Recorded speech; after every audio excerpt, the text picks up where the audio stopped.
தன்னை வெற்றி பெற செய்த தொகுதி மக்களுக்கு உயர்கல்வித்துறை அமைச்சர் விஸ்வநாதன் நேரில் சந்தித்து நன்றி தெரிவித்தார்.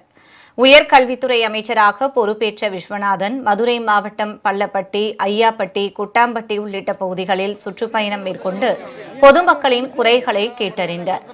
அப்போது பொதுமக்கள் சாலை வசதி கோரி மனு அளித்தனர்.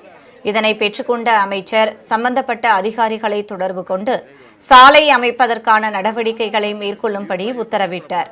இதற்கிடையே பள்ளப்பட்டி பகுதியில் பொதுமக்கள் மத்தியில் உரையாற்றிய அவர், தான் தோல்வியடைந்து விடுவேன் என்று சிலர் கூறியதாகவும், ஆனால் மக்களின் ஆதரவால் வெற்றி பெற்று அமைச்சராகி உள்ளதாகவும் தெரிவித்தார்.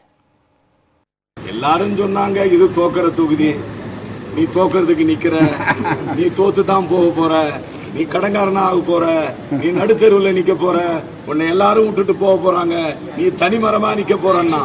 ஆனா அவ்வளவு பேரும் பொய்யாயிட்டான். பள்ளப்பட்டியில இன்னைக்கு சிங்கமாட்டம் வலுவான புதிய கூட்டணியோட வந்திருக்கோம்.